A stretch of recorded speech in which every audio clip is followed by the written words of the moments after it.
وقال ربكم ادعوني أستجب لكم. Kemudian kita kembali lagi ke hadis ya, yang mirip dengan hadis pertama, yaitu hadis nomor 290, masih berhubungan dengan masalah bagaimana istri tidak boleh menolak panggilan suami ya. Dari Abi Talq bin Ali radhiyallahu anhu bahwa Rasulullah sallallahu alaihi wasallam bersabda, "Idza da'a ar-rajulu zawjatahu li hajatihi fata'tihi wa in kanat 'ala at-tannur." Falta'tihi wa in kanat 'ala at-tannur. Apabila seorang suami mengajak istrinya untuk melayani hajatnya, maka hendaklah sang istri memenuhinya meskipun dia sedang berada di depan tungku. Hadis ini riwayat Tirmidzi, An-Nasa'i, juga At-Tirmidzi dengan sanad hasan sahih. Kalau tadi sebelumnya itu hadis muttafaqun alaih, riwayat Bukhari Muslim.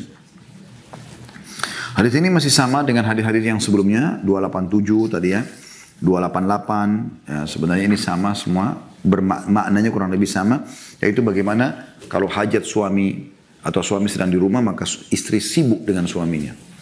Yang dimaksud juga di sini dengan di depan tungku adalah mungkin dia lagi masak ya, atau dia mungkin nyalakan api untuk menghangatkan rumah. Pekerjaan yang penting kan, api itu kalau ditinggalkan bisa berbahaya ya. Tapi Nabi SAW mengatakan kalau seorang suami panggil istrinya sementara dia di depan tungku, tetap harus dia datang. Padamkan, dia tinggalkan untuk suaminya. Ya.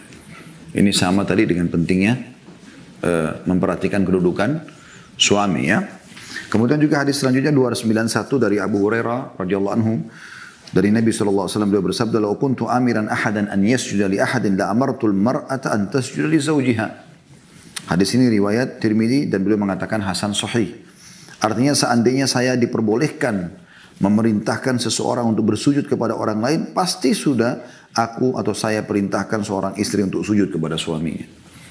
Jadi saking agungnya hak suami itu sampai seperti itu. Sujud itu kan adalah luar biasa ya, bentuk tanda kutip sini penghinaan diri. Kita meletakkan dahi kepala kita di tanah. Gitu. Makanya Nabi SAW mengatakan akrabu abdun ila rabbih wa huwa sajid. Paling dekatnya seorang hamba dengan Tuhannya justru pada saat dia sujud. Berarti kalau kita mau pikirkan Allah SWT di langit. Kalau orang berdiri kan justru lebih dekat dengan langit daripada orang yang sedang sujud. Tapi Nabi SAW justru menjelaskan di sini, justru pada saat itu karena dia sedang hinahkan dirinya di hadapan Tuhannya, maka dia sangat dekat dengan Tuhannya pada saat itu. Nah, perbuatan ini teman-teman sekalian, kata Nabi SAW, kalau seandainya boleh aku diizinkan untuk memerintahkan sujud kepada selain Allah, maka aku akan suruh bukan anak pada orang tua, ya? Bukan hamba sahaya dengan majikannya, bukan bawahan dengan atasannya, bukan orang yang telah dibantu dilunasi utangnya dengan orang yang melunasi. Istri pada suami. Ini renungi wahai para muslim. Anda disuruh sujud kalau seandainya boleh sujud kepada selain Allah. Ini bahasa agung sekali harus difahami. Ya. Berarti seakan-akan kalau boleh sujud, Anda setiap hari suruh sujud depan suami. Saking tingginya kedudukan suami tersebut. Saya ingatkan kembali, jangan cuma lihat fisik, tapi lihat perintah Allah di situ. Sekarang saya sebagai suami kepada istri saya lihat perintah Allah pada istri saya itu. Bukan lagi melihat dianya. Maka saya selalu memenuhi kebutuhannya karena memang Allah yang perintahkan saya. Anda juga sebagai istri melihat perintah Allah Subhanahu wa taala pada suami Anda, bukan dianya, tapi bagaimana Allah menggantungkan ridhonya di situ. Begitu juga dengan Anda bakti pada orang tua, bukan melihat orang tuanya, tapi karena perintah Allah. Begitu juga orang tua pada anaknya, bukan karena ada anaknya, tapi karena perintah Allah. Begitu seterusnya. Semuanya ini kita berikan haknya justru karena Allah Subhanahu wa taala. Kemudian 292, tentu kita selesaikan insyaAllah sampai hadis 294 ya. Dari Ummu Salamah radhiyallahu anha, istri Nabi SAW, beliau berkata, Rasulullah SAW bersabda, "Ayyuma imra'atin matat wa zawjuha anha radin dakhalatil jannah." Ini hadis yang luar biasa bagi setiap muslimah. Hadis ini hasan riwayat Tirmidzi. Artinya wanita mana saja yang meninggal dalam keadaan suaminya ridho kepadanya, niscaya dia masuk surga. Kita ambil satu pelajaran di sini, mutiara luar biasa. Makna kalimat ridho. Saya kasih contoh, kalau seandainya ada orang butuh bantuan, dia butuh bantuan, dia butuh dibantu. Kemudian dia bilang misalnya, anak saya sedang sakit, saya butuh untuk biaya dokter 1 juta rupiah.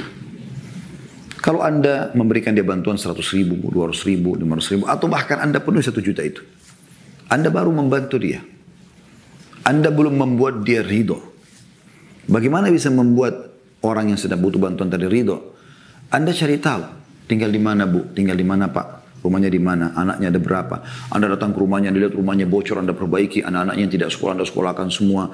Anda berikan dia pekerjaan misalnya kalau dia laki-laki, atau Anda targetkan setiap bulan dapat sumbangan sehingga mereka bisa hidup, terpenuhi semua kebutuhannya. Nah, di situ namanya dia ridho.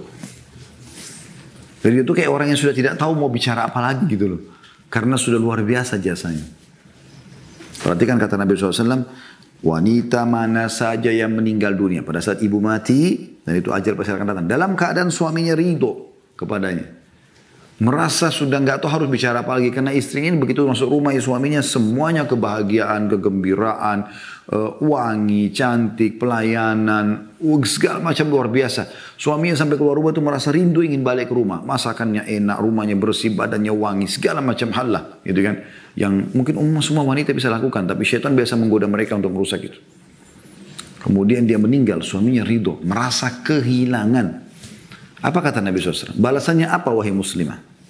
Dakhalatil jannah. Dia pasti masuk surga. Masuk surga balasannya wahai muslimah. Ini luar biasa. Ya. Berarti kalau kita berikan pemahaman supaya lebih jelas lagi, jangan sampai Anda meninggal sementara suami Anda justru merasa bersyukur. Begitu Anda mati, alhamdulillah dia mati. Kenapa? Selama hidup rewel sekali, mulutnya cerewet, suka cari kesalahan orang, tuntutannya banyak, segala macam hal yang justru bertolak belakang dengan ridho. Keridhaan suami itu nomor 1. Ridho Allah ada di situ. Ya, dijamin masuk surga. Itu luar biasa. Gitu. Jadi coba cari keridhaan itu teman-teman sekalian. Kemas baik-baik suami Anda di rumah itu. Jangan lagi lihat fisiknya, tapi perintah Allah di orang ini. Saya cuma tugas sampai saya meninggal, maka saya akan masuk surga. Apa susahnya? Duduk minum kopi bersama, ngobrol bersama, pijitin kalau lagi duduk. Apa saja dia butuh, kayak penuhi selama bukan haram. Kalau haram jangan Anda ikuti. Karena kata Nabi SAW, la ta'ata li makhlukin fi ma'siyati khaliq. Tidak ada ketaatan kepada makhluk, walaupun itu kewajiban Allah bebankan, kayak anak pada orang tua atau istri pada suaminya. Padahal yang berbau maksiat kepada Allah. Dalam hadis yang lain, la ta'ata illa fi ma'ruf. Tidak ada ketaatan kecuali pada yang dibolehkan dalam agama. Jadi selama itu dibolehkan, taati. Kalau selama itu dilarang, jangan ikuti. Ya, ini penting sekali. Mudah-mudahan pesan ini sampai ke setiap muslimah. Saya berharap bisa meraih pahala Anda dulu. Ya, kalau Anda sampaikan. Berubahlah menjadi sosok wanita yang merendah, yang penuh kasih sayang, yang selalu membuat suaminya rindu dengan dia karena kelembutannya, karena wanginya, karena kesantunannya, karena luar biasa. Suami merasa dia betul-betul bagian dari hidupnya. Dan itu dibutuhkan. Karena kami ini laki-laki sudah capek di luar rumah.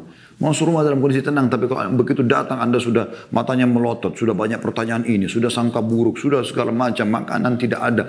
Rumah kotor. Dia juga tidak mau melayani. Luar biasa. Tentu jawabannya ini berarti arahnya ke neraka. Kalau tadi kan arahnya ke surga. Ya, muhasabah teman-teman sekalian.